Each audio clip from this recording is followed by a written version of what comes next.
he's probably one of the youngest people to have ever played Ramblin, man. It is Aaron Keylock. Hello. Right. Oh, you were 16, is that right, when you first played here? Yeah, the first one, so. That's pretty amazing. How did that happen? How does a 16-year-old guitar player get to play at a festival like this? I've just been playing gigs since 11, really, and it's just kind of, you know, you do what you do and things pick up around it, I guess, and we've been really lucky with it, so. So, you know, if you think about some of the incredible guitarists that have played here over the weekend and actually previous weekends, you know, you had Nuno Betancourt last night from Extreme. You have we've had Warren Haynes, we've had Walter Trout last year and stuff like that. Yeah. Some incredible blues guys. Oh yeah. Well, how is that for you, a new blues guitarist coming in and playing stages that these guys have graced? That's probably the coolest thing about being in this, you know, I mean, being able to share the stage and be able to meet people that inspired you in the first place to be able to come along. I've been lucky enough to be able to play and, you know, befriend people like that have inspired me from the start. So, I mean, yeah, I mean, that's pretty much the coolest thing about it for me. So. Who is the Ramblin man, do you think? I think it pretty much summed it up the first year for us with, you know, Greg Allman after the song as well, you know. But yeah, I mean, that was a really cool thing for me to be able to do that. It was a huge hero and everything. So. Yeah. So who was the guitarist that made you pick up the guitar?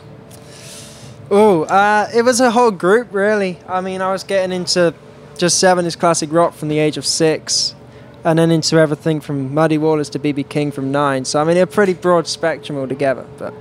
And so how old were you when you started playing? I was 8 when I started playing. 8? Yeah. So how does an 8-year-old come across people like Muddy Waters? And I was having guitar lessons once a week for about a year, and my teacher showed me a 12-bar.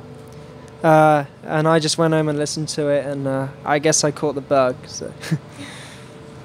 And what's your favourite Muddy Waters track? Well, the first record I got was the Johnny Winter one he produced for him, which is Hard Again. That's probably my favourite record they did together. So what do you make of modern day blues? If you think of, you know, you've got the purists and then you've got the modern explosion that's happening. Yeah, Where right. do you think you fit into that?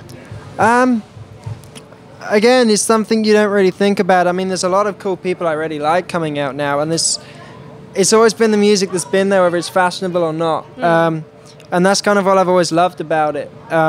You know, whether it's in a small club or on a big stage. But I mean, I do what I do, and hopefully hopefully I fit somewhere in that kind of scene with the people I respect and whatnot. So who are you listening to at the moment? New guys.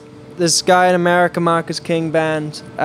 Simon we toured with last year. Tyler Bryant's here today. We've met a few times and whatnot. You know, I mean, there's a pretty cool lot of people coming out now. So. Yeah, there is. Tyler Bryant and the Shakedown are brilliant, aren't they? Oh, yeah. They've got to tour with some amazing people as well. Right. Have you met any of your heroes? Yeah, the first band I ever really saw that when I knew I wanted to play music, like as a profession, was the Black Crowes, and Rich has become a good friend of mine. Oh, brilliant. You know, and into Blackberry Smoke, we toured with them, and I've loved them for a while. And yeah, I mean, there's been quite a few lucky meetings with people as well. So what happened when you met the Black Crowes? It was funny. We had mutual friends, and we met over email before anything. So, I mean, I was talking to him over email for about a year or two, and I saw him at the Magpie Salute shows. Oh, okay. This year, which is cool. So you kind of started out like pen pals. Right. Yeah. And then finally you got to meet. Yeah. I guess so. Yeah. It was a cool thing, you know, and to be able to send stuff over to people like that as well was fun. And so did he give you some advice? Was he a bit like a mentor? Definitely. I mean, he's one of those people you can send him anything and he comes back with an honest answer, you know, as well. So, okay. Yeah.